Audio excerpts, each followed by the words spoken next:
Muito bem, senhoras e senhores, dando continuidade então aos nossos assuntos sobre geopolítica, sobre os conflitos mundiais.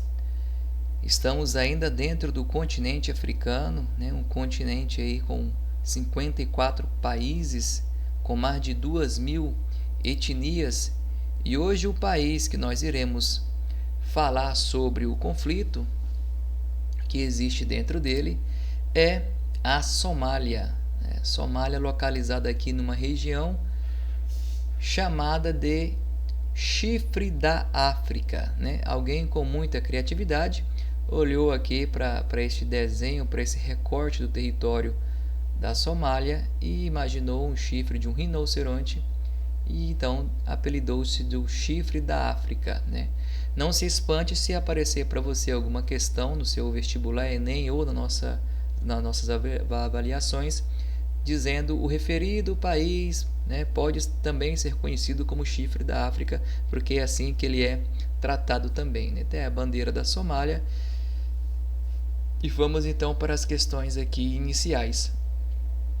Somália, capital Mogadíscio, população de 15 milhões de pessoas, extensão territorial de 637 mil quilômetros quadrados e tem dois idiomas principais, dois idiomas predominantes, o árabe e o somali. Árabe já dá para você fazer uma referência, Vamos localizar aqui a Somália.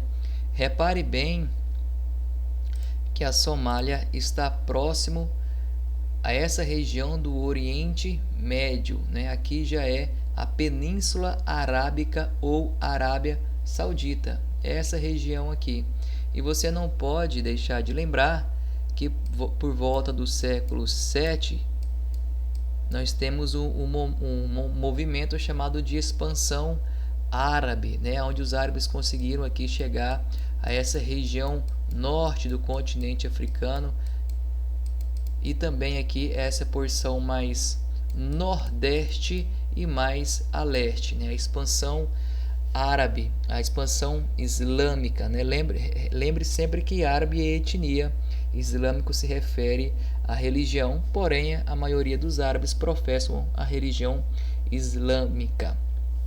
Tem como principal moeda o shelim. Sempre analisando os conflitos, observando a questão do posicionamento geográfico e também a questão da colonização.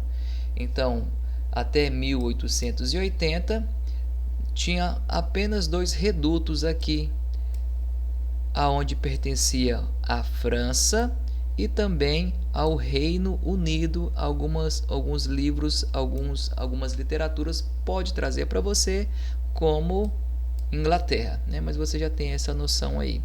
Bom, a colonização europeia na África até 1914, então até a Primeira Guerra Mundial. Repare que agora você tem aqui a Somália Francesa, a Somália Britânica e a Somália Italiana. Daí já dá para você perceber que não daria certo, 3 impérios diferentes tomando conta desse território aí no momento de descolonização. Claro que haveria possibilidade, como houve, de haver conflitos internos para ver quem chegaria ao poder. Também Portugal, Portugal também conseguiu aí chegar a essa região, mas o destaque principal aqui, a França, a Inglaterra e a Itália. Nós poderíamos dizer, pessoal, apenas falar que a Somália fica no Chifre da África, que está aqui na porção mais leste do continente africano, que é um país que está totalmente abandonado, que está nas mãos de clãs, está nas mãos de milícias, que o Estado somaliano, Estado com E maiúsculo, já não consegue mais administrar o país, que a capital Mogadíscio está jogada, e parar por aqui, e falar que o conflito é devido ao processo de colonização. Mas aqui no ensino médio, nós temos que fazer o estudo aprofundado, né, dentro do tempo que nos cabe, a, a história do conflito, né? Eu posso estudar a história do conflito. Se você estivesse em uma aula, né, posteriormente em uma aula de cursinho, o professor vai te lembrar que a Somália é chamada de chifre da África, que existem piratas, né, que vai ser falado ainda aqui mais na frente, e que é um país que está jogado, né, às mãos das milícias. Mas não, né, estamos no ensino médio, então vamos estudar um pouco dessa história, né, a história dos conflitos dentro da Somália. Etnia. Somália é dividida em duas principais famílias de clãs, Somali e Sabi. Então a etnia principal predominante Somali, ela é dividida em duas famílias principais, em dois clãs. Só que esses clãs, olha só como a coisa começa a ficar mais complexa. Esses clãs são divididos em 6 principais subclãs. Cada clã tem uma espécie de contrato social, onde todos os membros que fazem parte daquela sociedade devem respeitar suas leis e cultura. A maioria segue o islamismo sunita. Você tem várias ramificações, vários braços do islamismo. O mais conhecido pela mídia ocidental, o mais conhecido por nós, é o islamismo sunita e o islamismo xiita. O islamismo xiita, ele é minoria no Oriente Médio, ele é maioria apenas dentro do país Irã, que não são árabes, são persas, mas a maioria é ali. Então, as 6 principais tribos estão aqui: Awe, Dir, Isaac, Darod, Digil e Hawan. Você não vai lembrar do nome, não precisa decorar, mas é só para você começar a entender o quão complexo foi a formação deste país e também os conflitos posteriores. Então, uma etnia principal somália, ela é dividida em duas principais, e aí tem as suas subdivisões. Bom, ainda sobre a história dos conflitos na Somália, agora o contexto geral. Até 1960, né? Claro que nós não vamos retomar toda a história, mas até 1960, que período que nós estamos, o mundo já estava vivendo a terceira revolução industrial, né? 1760, 1860, 1960, a terceira revolução industrial estava aqui no período pós Segunda Guerra Mundial, no chamado período de Guerra Fria. E a todo momento, nesses nossos encontros aqui, nas nossas explicações, nós estamos tentando relacionar o período da Guerra Fria, né, de 46 até 91, como isso influenciou em diversos conflitos armados em vários países. Nós já fizemos essa releitura aqui várias vezes, né? Demos o exemplo lá, por exemplo, da Coreia do Sul e da Coreia do Norte, do Vietnã e tantos outros. Porque você chega até o terceiro ano do ensino médio ouvindo que a Guerra Fria foi assim chamada porque não houve um embate direto entre os Estados Unidos defendendo o capitalismo e entre a União Soviética defendendo o socialismo. Porém, era um período de disputa de poder e de influência. Então esses países rivalizavam por poder e influência, e para isso eles acabavam incentivando vários conflitos em diversas regiões, né? Período de Guerra Fria, o país estava ali, ele receberia ajuda ou do capitalismo ou do socialismo, né? Naturalmente, se você dissesse que estava fechado com o socialismo, você já era declarado então um inimigo do capitalismo. Então, até 1960, essa região vai pertencer à Itália, Reino Unido e França, como nós observamos lá no mapa. Após 1960, as áreas foram divididas entre italianos e britânicos, uniram-se, formando a República Somali. República Somali. Então, essas áreas dominadas tanto pela Itália como Inglaterra, elas vão se unir e vai formar a República Somali. Houve uma votação, né? Houve aí uma consulta popular, aprovando a unificação, dando origem à República da Somália em 1º de junho de 1960. O presidente eleito foi Abdirashid Ali Shermarke, da Liga da Juventude Somali, que fica no poder de 10 de junho de 67 até 15 de outubro de 69. Por que ele ficou apenas 2 anos no poder? Ele foi assassinado pelo seu guarda-costas, que afirmou ter matado o presidente devido a maus tratos. Então, repare, uma região onde Itália e Inglaterra dominavam, de repente elas abrem mão, de repente o pessoal dessa região resolvem criar a República da Somália e escolhem, elegem um presidente, só que ele vai ser assassinado. Então repare que as pessoas então não concordaram, né? Mesmo havendo referendo, eles não concordaram tanto assim com a criação dessa república. Então vamos continuando aqui, década de 60 ainda. Aproveitando a instabilidade com acusações de compras de voto pelo governo, no dia 21 de outubro de 69, lideradas pelo general Mahamad Siad Barre, vamos chamar ele de Barre, que é assim que vai aparecer lá na frente, tá? Ou Barre, as unidades do exército tomaram posse de lugares estratégicos do país e instituíram o golpe. O Conselho Supremo Revolucionário, novo órgão do governo, nomeia Barre presidente e com isso tomam o palácio, né? Tomam um golpe presidencial prendendo os líderes democráticos. Abole os partidos políticos, fecham a Assembleia Nacional e suspendem a Constituição, ou seja, houve um golpe militar para tirar o presidente já tinha sido assassinado, né? E aí eles conseguem então chegar ao poder. Então este nome aqui, esse Barre, que vai ser citado várias vezes da agora para frente. A história dos conflitos na Somália, agora vamos tentar dar uma contextualizada aqui. Guerra Fria na África, né? Em especial dentro da Somália. Entre 77 e 78, a Somália vai entrar em conflito contra a Etiópia. Professor, não me lembro a Etiópia, onde é que ela está? Vamos voltar no mapa político, tá aqui, ó. Somália e a vizinha Etiópia. Vamos lá, vamos ver o que foi esse conflito. Então a Somália ela foi apoiada pelos Estados Unidos e a Etiópia pela União Soviética. Olha o contexto aqui da Guerra Fria.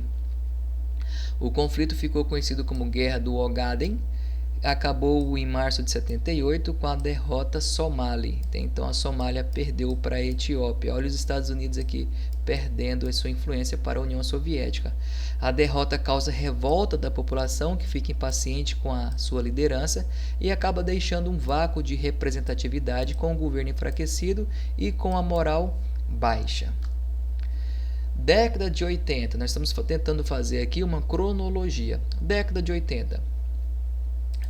Não sei se você já conseguiu aí perceber a situação de instabilidade, a situação de bagunça, de baderna que já estava havendo dentro desse território aí constituído pelo país chamado Somália. Grupos de facções internas começam a se fortalecer, pois estavam revoltados com o atual governo, que tentou de todas as formas, de todas as maneiras, ir contra a estrutura da sociedade somali, fazendo políticas contra o sistema de clãs existente, porque isso aqui já havia, né? Você lembra ele do primeiro slide. E, claro, os clãs menores eram os que mais sofriam com as repressões. Então, aquele que deu o golpe não estava satisfazendo a maior parte da população. Com isso, o que está surgindo? Facções internas, ou seja, grupos internos. E aí agora nós vamos ver aqui 3 facções que vão surgir. A Frente Democrática de Salvação Somali, o Movimento Nacional da Somália e o Congresso Somali Unido. Então, a Frente Democrática da Salvação Somali, formada pelo clã Marjerten, o Movimento Nacional da Somália, formado pelo clã Isaac, e o Congresso Somali Unido, formado pelo clã Awi. São os mesmos clãs que nós lemos, que fizemos a leitura lá, falando sobre a subdivisão, né? Tem uma principal etnia dividida em duas, essas duas dividem em outras 6, dividiam-se então em outras 6 etnias. Obviamente que você vai ter conflito entre essas facções, então somalianos matando somalianos. Em janeiro de 1991, e aí você já tem que reportar que já estamos aqui no período então do esfacelamento da União Soviética, né? O socialismo deixa vai deixar de existir, a União Soviética vai deixar de existir, melhor falando. Só para poder te lembrar aqui, ó, a Etiópia derrotou a Somália apoiada pelos Estados Unidos. Então vamos lá. Momento agora da queda daquele que deu o golpe militar para chegar ao poder. Os movimentos vão à capital do país, Mogadíscio, e decretam de vez a queda dos militares. A deposição do presidente transformou o sul e o centro do país campos de batalhas entre grupos lutando para conquistar o controle do território. Com tantos clãs, é claro que haveria briga para chegar ao poder. A Somália, em 1991, entra em um estado de anarquia, gerando violência, acentuando ainda mais a pobreza. Até agora nós não falamos nada de positivo, não é? Com esse tanto de clã brigando, vai haver a fragmentação do território em 4 regiões: Somalilândia, Galmudug, Putlândia e Marki. As 3 últimas aqui, ó, Galmudug, Puntland e Marki, reivindicaram autonomia dentro de uma Somália unificada e de paz. Os clãs não se respeitam, não apenas se matam para ver quem irá conseguir dominar aquela área, né? E olha que eles estão reivindicando aqui uma Somália unificada de paz. Agora veja bem, dessas 4 aqui, Somalilândia vai se autodeclarar independente. Olha que interessante. Em 18 de maio de 1991, Somalilândia se autodeclarou independente, né? Foi a única região que conseguiu manter uma existência estável devido ao forte domínio do governo e boa infraestrutura econômica, mas não foi reconhecida por nenhum país. E aí você sabe, se um estado com letra E maiúscula, né, se autodeclara independente, mas os outros países não o reconhecem, ele não é país. Lembre-se aí que Israel vai se autodeclarar independente em 1948, só que os outros países reconhecem a criação do Estado de Israel. No caso aqui da Somalilândia, que é essa parte aqui de verde claro, tá? Que está no seu mapa, ela se autodeclarou, mas não foi reconhecido. Em Somalilândia, os clãs, mesmo que diferentes, conseguiram criar um interesse em comum, que é lutar pela independência do seu país. Então está aqui a área controlada, que não é reconhecida então como país. E eles têm até bandeira para representá-los. Bom, com tanta confusão assim, é claro que vai necessitar da ajuda internacional nessa região. E falando de ajuda internacional, nós temos a Organização das Nações Unidas. Em 1992, a ONU inicia sua entrada na Somália através de uma ação humanitária, encabeçada por tropas dos Estados Unidos.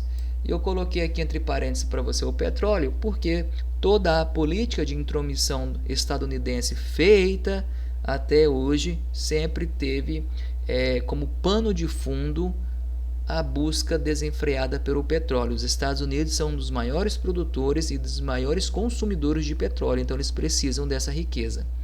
A ONU tentou intervir. Será que deu certo? Olha, claro que não, foi um fiasco a intervenção da ONU nessa região. Morte de 18 soldados norte-americanos.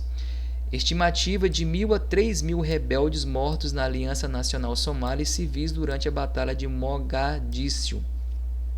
Pessoal, por que estimativa? Aqui não existem números oficiais, ainda mais quando se trata dos nativos africanos, né, dessa região da Somália. O conflito estava dividido em 3 senhores da guerra da Somália: Hussein Farah Aidid, seu filho Mohammed, e aí, né, lembra muito a questão árabe aqui islâmica, né, Mohammed Farah, e Aidid Mohamed Said Ersi Morgan. Isso resultou em filme, né, aqui em 2001, né, tem lançado o filme Falcão Negro, né? Falcão Negro. Se você não assistiu, assista, filme bem legal, né? Vai ter mais indicações de filmes aqui ao longo da explicação. A história dos conflitos na Somália é a saída da ONU, né? Mal entrou, já vai sair, vamos fazer então essa saída da ONU aqui. A ONU volta à Somália contra as operações, com a finalidade de estabelecer um ambiente seguro para que a assistência humanitária chegasse. Porém, devido às grandes baixas em dezenas de batalhas, os americanos deixaram o país em 1993, deixando a ONU e sua tropa sozinhas, onde 3 de março de 95 batem em retirada. Então, nem mesmo a ONU conseguiu estabelecer um mínimo de paz sequer para essa região, nem com o intuito de levar ajuda humanitária. Essa é a Somália. E aí nós estudamos aqui outros conflitos que acontecem no continente americano, em especial, ou no continente europeu, ou no continente asiático, e parece que a África vai ficando aí de lado. Por isso que nós estamos fazendo esse estudo um pouco mais aprofundado. Tentativas de unificação, né? Vamos pensar que agora as pessoas estão com o coração melhor e querem unificar o seu território, mas você já viu que a história ali é um pouco complicada porque existem clãs e clãs são rivais. Em 2000, reunião em Djibouti, que é um país do continente africano. Professor, não me lembro. Tudo bem, vamos voltar lá no mapa político. Tá aqui, ó, Djibouti. Djibouti está aqui bem pertinho, né? Faz fronteira aí com a Somália. Tá aqui, Djibouti. Por que eles fizeram essa tentativa de unificação lá em Djibouti? Porque a situação estava tão grave, tão dramática, tão descontrolada dentro da Somália, que o jeito é tentar fazer uma reunião, e é claro que essa reunião para unificar vai desagradar um monte de gente, né? Principalmente por haver clãs rivais. Houve então, no ano de 2000, mais de 200 delegados participaram dessa reunião, e aí houve como resultado a criação da Assembleia Nacional. Estabeleceu-se o novo governo, e aí estabeleceu o novo governo com o presidente Abdulkasim Salad Hassan. Beleza, né? Agora nós unificamos e temos um governo. Alguns grupos armados dissidentes não reconheceram a nova autoridade e com isso preservaram o desgastante estado de guerra. Então veja que houve boa vontade, porém grupos dissidentes aí não reconheceram. Vamos continuando aqui. Em 2004, nova reunião entre diversos grupos envolvidos se formou. O Governo Federal de Transição, GFT, que seria responsável pela transição para um governo federal da Somália. Em outubro de 2004 acontece a eleição para presidente no Nairobi, né, que fica no Quênia, pois Mogadiscio estava sendo controlada pelos senhores da guerra, que jamais deixariam a votação ocorrer em paz. Elegem Abdullahi Yusuf Ahmed como presidente e governo nacional de transição. Então existe agora um governo de transição dentro da Somália, mais uma vez. Tá. Então esse é o cenário que nós encontramos aqui em 2006, né? Isso aqui aconteceu em 2004, agora vamos para 2006, nós temos um organismo importante que vai surgir aqui, que é a União dos Tribunais Islâmicos. Repare, pessoal, que como essa questão da religião islâmica, que é no Oriente Médio, né, através da expansão árabe, islâmica, árabe, muçulmana, conseguiu chegar até o continente africano. Mas eu não quero que você em nenhum momento aqui tenha pensamento negativo sobre a religião islâmica, tá? Toda religião tem pessoas fundamentalistas, tem pessoas extremistas, toda religião, tá? Isso aqui não vá culpar a religião islâmica de forma alguma. Surge com o apoio de empresários locais para restabelecer a ordem da capital que estava tomada pelos rebeldes. Então a UTI vai dominar a capital Mogadíscio em 2006. O grupo estava desde a queda de Barre fazendo uma espécie de trabalho de base com as cortes islâmicas baseadas na Sharia. Não sei se você se lembra, mas a Sharia é um conjunto de leis do islamismo e é tudo ao pé da letra, pessoal. Oferecendo serviços como educação e saúde, já que o Estado não estava mais presente. Se o Estado não está presente, a milícia ganha força. Nós podemos fazer uma contextualização com as favelas lá do Rio de Janeiro, de São Paulo, Rio de Janeiro principalmente, né, que é um estado aí que está passando por momentos difíceis. Se o Estado não faz a sua parte, as pessoas se sentem abandonadas. Se essas pessoas abandonadas começam a se sentirem protegidas por um grupo, seja esse mesmo uma milícia, se elas conseguem receber no mínimo de proteção, alimentação, saúde e lazer de um grupo que não é o Estado, elas vão ficar contra o Estado e a favor dessa milícia, mesmo sabendo que essa milícia trafica drogas ou faz qualquer outra coisa errada. Então a mesma coisa vai acontecer dentro da Somália. Já que o Estado não consegue, as milícias começaram a fazer a tutela, a adotar as pessoas. Então, a União dos Tribunais Islâmicos tinha sua própria polícia para reduzir a violência local, e a população, que já era predominante muçulmana, vê nessa situação algo que estavam precisando e a apoiam fortemente. Aí está a bandeira do Conselho Supremo das Cortes Islâmicas. Ainda sobre os tribunais islâmicos. Já foi isso aqui, tá? Já foi. Maio de 2006. Conflito com a Aliança para a Restauração da Paz, iniciando a segunda batalha de Mogadíscio, que destrói a tentativa de formação de um governo central forte, e novamente a Somália está imersa em uma guerra civil. Rapidamente as milícias islâmicas tomaram partes importantes do país. Desesperado com o número de mortos e perdendo território, em junho de 2006 o governo somali de transição assina um acordo. Olha só que o governo teve que se render toda essa pressão e reconhece a UTI, tá aqui, e reconhece a UTI como sendo uma força existente dentro da Somália. Em julho de 2006 a UTI já controlava todo o sudeste do país e a capital continuava avançando. Então o governo de transição pede ajuda ao Conselho de Segurança da ONU, né? Meu Deus, vem nos socorrer aqui que nós não estamos conseguindo. As forças islâmicas extremistas fundamentalistas estão tomando de conta do nosso território. Com essa ajuda conseguem tomar de volta as cidades que estavam nas mãos dos tribunais islâmicos, inclusive Mogadíscio. As tropas dos países ficam até 2008. Entre eles a Etiópia, que também estava em guerra com o grupo islâmico quando é assinado um acordo de cessar-fogo. 2009, olha como é muito recente. Você está pensando, mas eu não ouvi falar disso, né? Não ouve, porque infelizmente a mídia nacional, ocidental ou nacional, né, não dá tanta importância assim. Por isso estamos fazendo esse estudo um pouco mais aprofundado. Com a saída completa das tropas, se inicia a organização de um novo parlamento. Até agora tomado pela oposição islâmica moderada, mas fora o governo tem que enfrentar as milícias islâmicas extremistas como o grupo Al-Shabaab. Então vai aparecer agora para você mais um grupo extremista, ala radical da União das Cortes Islâmicas.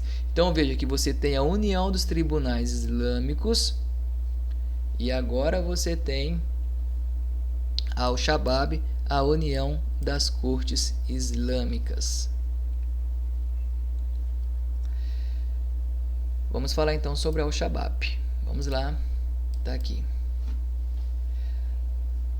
Harakat al-Shabaab al-Mujahedin, mais conhecido como Al-Shabaab, que significa juventude em árabe, nasce no início do ano 2000, entretanto se fortalece a partir de 2006 como uma ala radical dos tribunais islâmicos. Segundo estimativas, o grupo tem de 7 a 9 mil combatentes. Qual que é o objetivo principal da Al-Shabaab? Estabelecer um Estado Islâmico Somali. Olha aqui a questão, não sei se você consegue se recordar aí do Islã, né, do Estado Islâmico. Conta com diversas alianças com grupos terroristas como Al-Qaeda. Al-Qaeda é um grupo que está em decadência, né? A ele foi atribuído o atentado das Torres Gêmeas, né, que ele foi conhecido como 11 de setembro. Desde 2012, com o grupo Boko Haram na Nigéria e o Daesh, que é o Estado Islâmico, tá? Devido à proximidade de suas ideias e o grupo ter começado a usar as mesmas técnicas de ataques do Estado Islâmico, recrutando, fazendo as propagandas com os vídeos, sequestrando jovens, tá? A mesma coisa que o Estado Islâmico faz. A Eritreia, professor, vamos voltar lá na Eritreia, vamos mostrar a Eritreia no mapa para você não ficar perdido. Tá aqui, ó. Somália, Djibouti, mais acima um pouco Eritreia, tá? Vamos ver qual que é o papel da Eritreia aqui neste contexto. A Eritreia é o único país que se tem evidências de apoio ao grupo, ao Shabab, tá? Olha que coisa grave. Que apoia o movimento extremista para se opor à sua principal inimiga, a Etiópia, que tem relações próximas com a Somália e com as tropas no país. Ou seja, o inimigo do meu inimigo é meu amigo, né? Defende a versão wahhabista do Islã, é uma corrente ideológica muito antiga da religião e se destaca entre os fundamentalistas por ser extremamente literal em sua interpretação. Nas suas áreas de controle, impõe as leis rígidas da perseguições e mortes que não respeitam tais leis. 2011, muito recente, 2011, o grupo já controlava 55% do território somali. Quem? Al-Shabaab. É exatamente esse grupo aqui que vai fazer atentados terroristas. Com isso, começou a expandir para fora do país, chegando a Iêmen, que está no Oriente Médio, né? Nigéria, Quênia, Uganda e Etiópia no continente africano. E aí vai a União Africana, né, que você pode fazer uma comparação como sendo um organismo que vai defender os interesses dos países do continente africano, vai tentar interferir nesse problema aqui da Somália. Em 2011, as forças da União Africana expulsam o grupo de Mogadíscio, porém a Somália é um país majoritariamente rural. Então os extremistas se aproveitam disso para se instalar em vilarejos, explorar seus moradores, obrigando-os a pagar uma certa quantia e assim conseguem se manter. Olha que loucura, pessoal. Al-Shabaab versus a União Africana. Devido à perda de territórios importantes, combatentes, dinheiro, começou a focar em ataques terroristas em diversos países africanos. Quem, professor? O Al-Shabaab, em represália à intervenção das tropas da União Africana na Somália. Então aqui nós temos um pouco dos ataques terroristas reivindicados pelo Al-Shabaab. Em 2010 houve um atentado, né, e 76 pessoas foram mortas em um ataque suicida duplo na capital de Uganda, Kampala.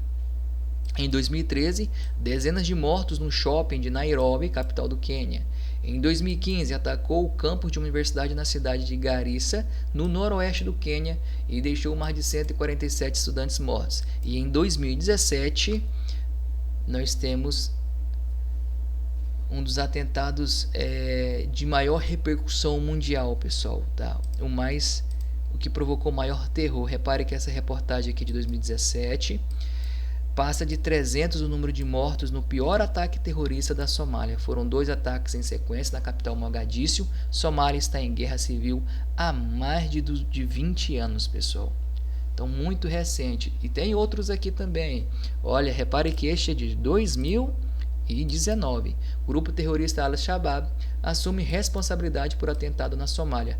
De acordo com a organização terrorista, o alvo do ataque era um comboio de forças turcas somalis. Ataque no sábado deixou 81 mortos, segundo o último balanço do governo. E agora o mais atual ainda, de 1º de junho de 2020. Ataque à bomba mata 10 pessoas na Somália. Pelo menos 10 pessoas morreram e 13 ficaram feridas no ataque à bomba contra um veículo de transporte civil na região de Shalabelle, na Somália. Então, veja as ações desse grupo fundamentalista extremista dentro da Somália. E pirataria na Somália, os piratas, né? Mas não vá pensar, né? Não vai fazer qualquer analogia aos piratas do Caribe aí, do filme que você já deve ter assistido, está errado, tá? Entre 2005 e 2011, 1.099 navios foram atacados por piratas somalis. Segundo o relatório do Banco Mundial, o pagamento pela retomada das cargas e tripulações de 216 embarcações sequestradas pelos criminosos na costa da Somália custou cerca de 338 milhões de dólares em resgate. No ápice dos ataques, os custos anuais para a economia global da pirataria da região no chifre da África, olha aqui, ó, no chifre, né, foram estimados pelo órgão em 18 bilhões de dólares. Como é que os piratas da Somália agem? Eles utilizam lanchas rápidas para se aproximar dos navios e abordá-los, depois ameaçam os tripulantes com armas e tomam o controle dos navios, né? Então eles fazem então a captura do navio, eles podem pegar os produtos que lá estão dentro desse navio e vender no mercado negro e assim ter dinheiro para poder manter o grupo extremista Al-Shabaab, ou então para poder manter algum clã, ou então para poder fazer alguma coisa. Eles vão fazer essa captura do navio. Só depois eles podem vender no mercado negro ou podem pedir resgate, né? Só vou liberar a carga aqui depois que eu receber o dinheiro. Há ainda cúmplices em terra que utilizam equipamentos de alta tecnologia para captar comunicações entre os navios que estão passando ali pelo Golfo de Aden, né, e fazer o acompanhamento dos navios para evitar ataques das embarcações da marinha de vários países que tentam evitar as ações desses criminosos no litoral da Somália, no Golfo do Aden. Então vamos mostrar o Golfo para você. Olha aqui a área de atuação dos piratas da Somália. Aqui está a capital, Mogadíscio. E olha a área de atuação dos piratas. Então eles pegam aqui toda a região do Oriente Médio e repare que aqui nós estamos falando do Golfo Pérsico. Onde é que está o Golfo Pérsico, professor? Aqui, ó, o Golfo Pérsico. Essa região que sai imensos navios, né, transportando petróleo lá para a Europa. Então eles vão fazer esse caminho aqui. Aqui em cima, aqui mais a parte noroeste aí do seu celular, ou da sua tela aí, você tem o canal de Suez, né? É através do canal de Suez aqui que as embarcações atravessam o Mar Vermelho para o Mar Mediterrâneo. Então a embarcação vai passar aqui, olha o Golfo do Aden, vai passar pelo Golfo do Aden, é nesse momento que os piratas com suas lanchas rápidas fazem então a captura do navio, fazem o sequestro, e aí só vai libertar através de pagamento. Aí está o Golfo do Aden, que é o Mar Vermelho, né? E aqui está o Iêmen, o Omã, Arábia Saudita. Então toda essa região que você está vendo aqui, que eu estou fazendo um X, é a região do Oriente Médio, tá? Mas com a expansão árabe muçulmana, essa religião islâmica chegou aqui até a Etiópia, até a Somália, até o Sudão, até o norte da África. E aí nós temos então imagens aí dos piratas da Somália, e isso também resultou em filme, pessoal. À esquerda você tem os Piratas da Somália, um filme que vale a pena você assistir, e um dos melhores filmes que eu já assisti é o Capitão Phillips com Tom Hanks. Assista esse filme, pessoal, muito bom. Vendo notícias, curiosidades, melhor dizendo, sobre esse filme, aqui atrás você percebe um senhor da guerra, né, que vai capturar, vai sequestrar o navio. A curiosidade é que o elenco não conviveu nos dias de gravações, não se encontrava nem em camarim, nem para tomar café. Tudo isso para dar uma realidade muito forte à encenação, porque Tom Hanks não conheceu com quem ele ia contracenar, né? E ele só conhecia naquele momento ali. Então era para dar a maior veracidade possível a esse ato de sequestro. Só conhecia naquele momento, terminou a filmagem, cada um para um lado. Muito bom, um filme que vale a pena ser assistido. E aqui nós temos algumas imagens da capital Mogadíscio, né, lá na Somália, que infelizmente está destruída, pessoal. Isso aqui é a capital, tá? É a capital. Quando você vê essa imagem, e ela pode aparecer para você, os seus olhos te levam aqui para essa cena um pouco inusitada, esses homens com os tubarões na cabeça, né? Mas quando você olha o plano de fundo, você vê uma cidade totalmente destruída. A capital da Somália está destruída, está jogada desse jeito que você está observando aí, nas mãos de clãs rivais que buscam o poder, doa a quem doer. Só para você ter uma ideia, a Somália é tão pobre que não consegue nem ter o índice de desenvolvimento humano medido. A Somália não consegue medir o seu IDH, pessoal. Então vamos parar por aqui. Finalizamos a explicação sobre a Somália. Espero que você tenha compreendido um pouco a complexidade dessa guerra civil que existe dentro da Somália, de como a influência do capitalismo e do socialismo, né, no período da Guerra Fria influenciou mandos e desmandos dentro desse território, como a questão da apropriação indevida, né, da época do imperialismo, do processo de descolonização, como isso provocou o quadro atual dentro da Somália, que a maior parte do mundo, né, não dá valor, ou não estuda, ou não se preocupa. Tá aí a Somália, o chifre da África. Muito obrigado pela atenção, até a próxima.